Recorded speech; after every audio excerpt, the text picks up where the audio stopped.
Hello students, आज के video के अंदर हम डिस्कस करेंगे हेक्सागोनल यूनिट सेल। अब जो हेक्सागोनल यूनिट सेल है वो जनरेट होता है hexagonal close packing in 3 dimension से। और लास्ट वीडियो के अंदर मैंने डिस्कस किया था कि अगर हम हेक्सागोनल क्लोज पैकिंग 2 डिमेंशन को एक्सटेंड करें by the occupancy of tetrahedral voids, तो आपके पास जो जनरेट होगा सिस्टम वो ए बी टाइप का सिस्टम होगा और वो होगा hexagonal close packing, that is HCP। और बेसिकली यही हेक्सागोनल यूनिट सेल है जो कि ब्रेविस लैटिस के अंदर हमने डिस्कस किया था। अब जो लास्ट लेक्चर के अंदर हमने देखा था कि हेक्सागोनल के अंदर जो ए बी टाइप का पैकिंग है उसके अंदर आपके पास फर्स्ट लेयर के अंदर जो एक गिवन लैटिस पॉइंट या स्फीयर है that is in contact with 6 another sphere, और उसके बाद बी लेयर के 3 स्फीयर थे, उसके बाद अगेन ए लेयर आ गया आपके पास। तो जो ये आपके पास सिस्टम बन रहा है, इस सिस्टम के अंदर जो हेक्सागोनल यूनिट सेल है उसका जो कॉर्नर है वो 6 यूनिट सेल से शेयर होगा, और जो उसकी एज होगी वो 3 यूनिट सेल से शेयर होगी, जबकि फेस होगा जो वो 2 यूनिट सेल से शेयर होगा। इट मींस जो कॉर्नर वाला लेटिस पॉइंट है वो कंट्रीब्यूट करेगा 1/6, एज वाला कंट्रीब्यूट करेगा 1/3 और फेस वाला कंट्रीब्यूट करेगा 1/2। बट अगर कोई विद इन दी बॉडी हुआ तो वो कंट्रीब्यूट करेगा 1। तो अब सबसे पहले HCP यानी कि हेक्सागोनल यूनिट सेल का रैंक कितना होगा। सबसे पहले आप देखोगे इस डायग्राम के अंदर जो ऊपर वाली लेयर है ये वाली, इसके अंदर अगर हम स्फीयर्स के सेंटर को ज्वाइन करा दे तो हेक्सागन बन रही है। इस हेक्सागन के 6 कॉर्नर हैं और नीचे वाले लेयर के अंदर ए के अंदर देखो वहां पे भी 6 कॉर्नर है, तो टोटल आपके पास 12 कॉर्नर है और कॉर्नर का कंट्रीब्यूशन 1/6 है। इट मींस आपके पास कॉर्नर से आ गया 12 × 1/6। उसके बाद जो मैंने ये वाला स्फीयर रेड शेड कर रखा है ये आपके फेस सेंटर पे आ गया, और इसी तरह से अपर लेयर में भी ये वाला स्फीयर आपके फेस सेंटर पे आ गया। तो 2 फेस सेंटर पे स्फीयर हो गए या लेटिस पॉइंट हो गए, उनका कंट्रीब्यूशन होगा 2 × 1/2। उसके बाद ये वाले 3 स्फीयर या lattice point within the body हैं, किसी के साथ शेयर नहीं है, तो एज सच इनका जो कंट्रीब्यूशन होगा वो 3 होगा। तो अगर आप इसे सॉल्व करोगे तो आपके पास जो टोटल नंबर आएगा वो आएगा 6। तो हेक्सागन या HCP के अंदर जो रैंक है यूनिट सेल का वो है 6। और लास्ट वीडियो के अंदर हमने डिस्कस किया था कि जो गिवन स्फीयर है HCP टाइप की पैकिंग के अंदर that is in direct contact with 12 another spheres, और सो आपके पास HCP के अंदर जो कोऑर्डिनेशन नंबर है दैट इज 12। अब उसके बाद नेक्स्ट पॉइंट ये है कि जो 2 स्फीयर हैं इस जगह आप नजर आएंगे आपको, उनके सेंटर और सेंटर की जो डिस्टेंस होगी that is r + r that is 2r, वो होगी equal to the edge length of unit cell. तो a = 2r। तो अगर कोऑर्डिनेशन नंबर आपके पास 12 है और अगर आपसे नेक्स्ट ये पूछा जाए कि डिस्टेंस बिटवीन दी 2 स्फीयर्स और डिस्टेंस ऑफ क्लोजेस्ट नेबर्स, वो होगी आपके पास a।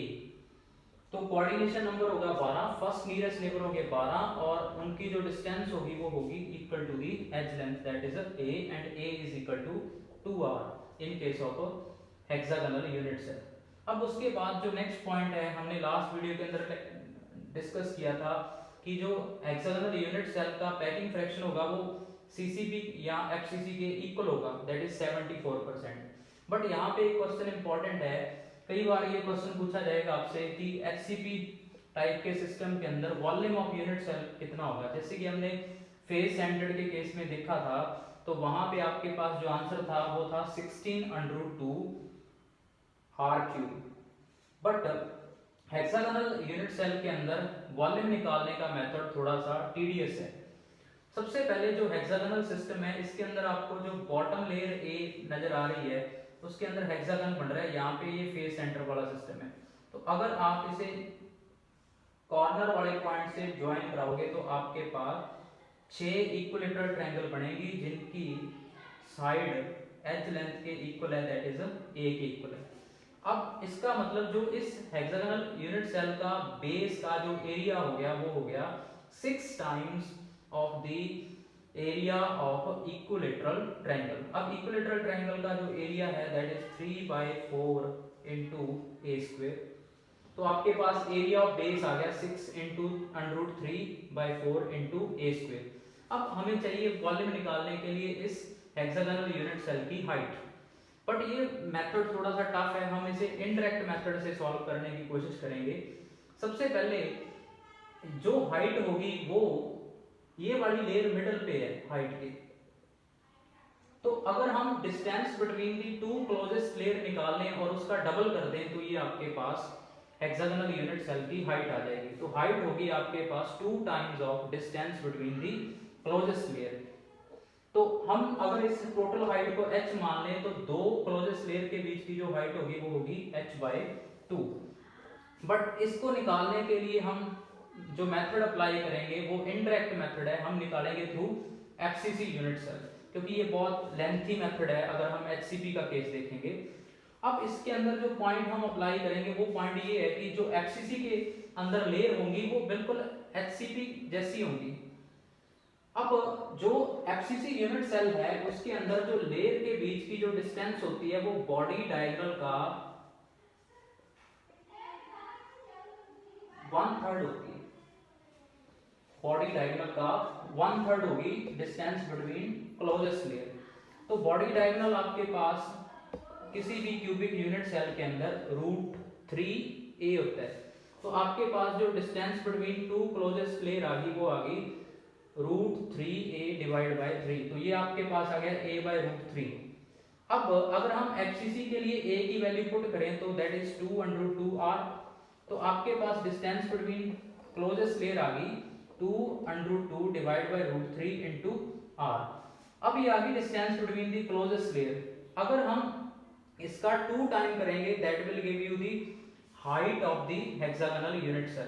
तो इसका 2 टाइम करोगे आपके पास बन जाएगा 4√2 डिवाइड बाय √3 इंटू r। अब फर्दर जो हेक्सागोनल यूनिट सेल है उसकी एज लेंथ a किसके इक्वल है 2r के इक्वल है। तो अगर हम इस पूरे फैक्टर को a की जगह 2r से सब्स्टिट्यूट करके सॉल्व करें तो ये आपके पास बनेगा 6√3 इंटू r स्क्वायर, और यहां से आपके पास आ गया 4 इंटू 2/3 का अंडर इंटू r। अब अगर हम इसे मल्टीप्लाई करें दोनों फैक्टर को तो 6 इंटू 4 24 हो गया, √3 से √3 कैंसिल हो गया, एक बच गया आपके पास √2। तो वॉल्यूम आपके पास अल्टीमेटली आ गया 24 इंटू √2 इंटू r³, और एफसीसी के अंदर ये था 16 इंटू √2 इंटू r³। अब उसके बाद नेक्स्ट पॉइंट जो है, अपने पास जो रैंक था एचसीपी टाइप के सिस्टम के अंदर वो था 6, और एक स्फीयर का जो वॉल्यूम है वो 4/3 πr³ है। इसको सॉल्व करोगे आपके पास बनेगा 8 πr³। तो अब अगर हम पैकिंग फ्रैक्शन निकालें तो वॉल्यूम ऑक्यूपाइड बाय एटम्स को डिवाइड करेंगे वॉल्यूम ऑफ यूनिट सेल से, तो 8 πr³ अपॉन 24√2 r³ आ गया आपके पास। तो यहां से 8 और 24 कैंसिल होके आपको वैल्यू देंगे 3, तो ये आ गया आपके पास π/3√2। और ये सॉल्व करोगे तो जैसा कि हमने एफसीसी के केस में देखा था ये आपको देगा रिजल्ट 74%। तो 74% वॉल्यूम जो है वो लैटिस पॉइंट या एटम्स ऑक्यूपाई कर रहे हैं। इट मींस जो वॉइड का वॉल्यूम है वो 26% है, और ऐसा ही आपके पास आया था एफसीसी के केस में। अब जो एचसीपी या हेक्सागोनल यूनिट सेल मिलता है वो हमें मिलता है ग्रुप 2 के दो मेटल्स के अंदर, जैसे बेरिलियम और मैग्नीशियम, और डी ब्लॉक के अंदर भी काफी मेटल्स हैं। इनमें से 2 एग्जांपल मैंने लिखे हुए हैं, एक कोबाल्ट और दूसरा जिंक। तो टोटल 4 एग्जांपल्स हैं, पहला बेरिलियम, दूसरा मैग्नीशियम, तीसरा कोबाल्ट और चौथा जिंक। अब जो नेक्स्ट पॉइंट है वॉइड टाइप का, एचसीपी में भी 2 तरह के वॉइड मिलेंगे, एक होंगे ऑक्टाहेड्रल और दूसरे होंगे टेट्राहेड्रल। अब लास्ट हमने डिस्कस किया था जितना रैंक होता है किसी भी यूनिट सेल का उतने ही ऑक्टाहेड्रल वॉइड और उनका डबल होते हैं टेट्राहेड्रल वॉइड। इट मींस जो ऑक्टाहेड्रल वॉइड का नंबर आएगा वो आपके पास एचसीपी टाइप के सिस्टम के अंदर 6 आएगा, जबकि टेट्राहेड्रल का नंबर जो आएगा 12 आएगा। It means total number of void HCP system के पास 18 होंगे। अब ऑक्टाहेड्रल वॉइड जितने भी होते हैं एचसीपी में वो सारे इंटरनल होते हैं, जबकि टेट्राहेड्रल 12 में से 8 इंटरनल होते हैं, जबकि बाकी 4 इस यूनिट सेल की एज पे मिलते हैं।